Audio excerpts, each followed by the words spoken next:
There's no feeling more intense than starting over.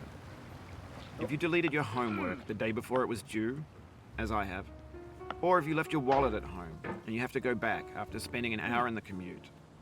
If you won some money at the casino and then put all your winnings on red but it came up black. If you got your best shirt dry cleaned before a wedding and then immediately dropped food on it. If you won an argument with a friend and then later discovered that they just returned to their original view. Starting over is harder than starting up. If you're not ready for that, like if you've already had a bad day, then what you're about to go through might be too much. Feel free to go away and come back. I'll be here. Alright, thanks for coming with me on this trip. I'll understand if you have to take a break at any point. Just find a safe place to stop and quit the game. And don't worry, I'll save your progress, always, even your mistakes.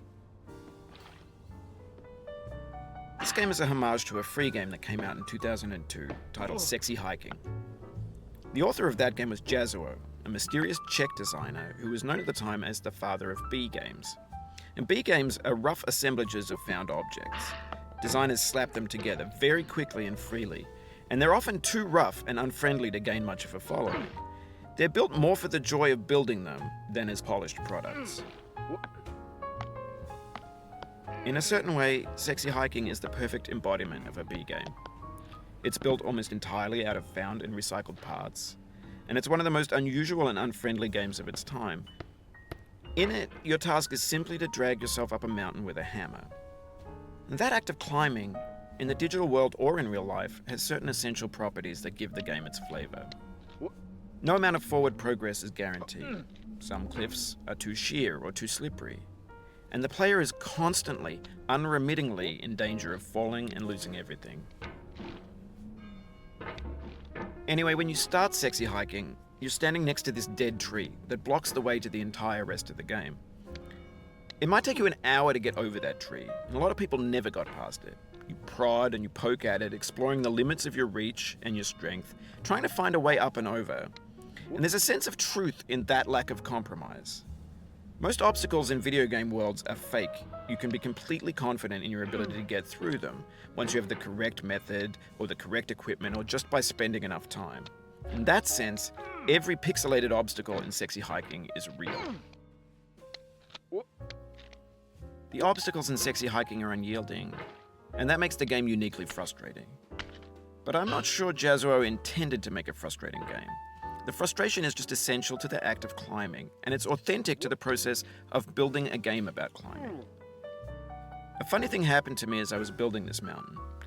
I'd have an idea for a new obstacle, and I'd build it, test it, and it would usually turn out to be unreasonably hard. But I couldn't bring myself to make it easier. It already felt like my inability to get past the new obstacle was my fault as a player rather than as a builder.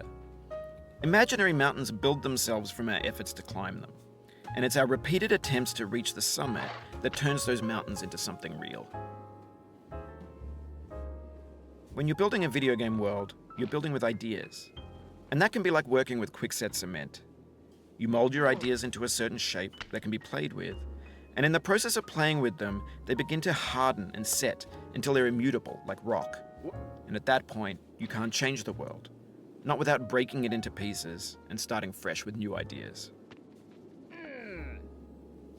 For years now, people have been predicting that games would soon be made out of prefabricated objects, bought in a store and assembled into a world. And for the most part, that hasn't happened, because the objects in the stores are trash. I don't mean they look bad or that they're badly made, although a lot of them are. I mean they're trash in the way that food becomes trash as soon as you put it in the sink. Things are made to be consumed and used in a certain context, and once the moment is gone, they transform into garbage.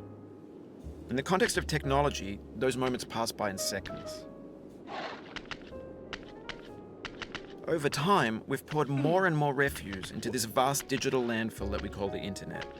It now vastly outnumbers and outweighs the things that are fresh and untainted and unused. When everything around us is cultural trash, trash becomes the new medium, the lingua franca of the digital age. And you can build culture out of trash. But only trash culture. B games, B movies, B music, B philosophy. Maybe this is what digital culture is. A monstrous mountain of trash, the ash heap of creativity's fountain. A landfill with everything we ever thought of in it. Grand, infinite, and unsorted. There's 3D models of breakfast, Gen X's fanfic novels, scan magazines, green screen Shia LaBeouf, banned snuff scenes on LiveLeak. Facebook's got lifelike bots with unbranded adverts and candid shots of Kanye and Taylor Swift mashups, car crash epic failed GIFs, Russian dashcam vids, discussions of McRibs, discarded, forgotten, unrecycled, muddled, rotten, untitled. Everything's fresh for about 6 seconds, until some newer thing beckons, and we hit refresh. And there's years of persevering, disappearing into the pile, out of style, out of sight. In this context, it's tempting to make friendly content that's gentle,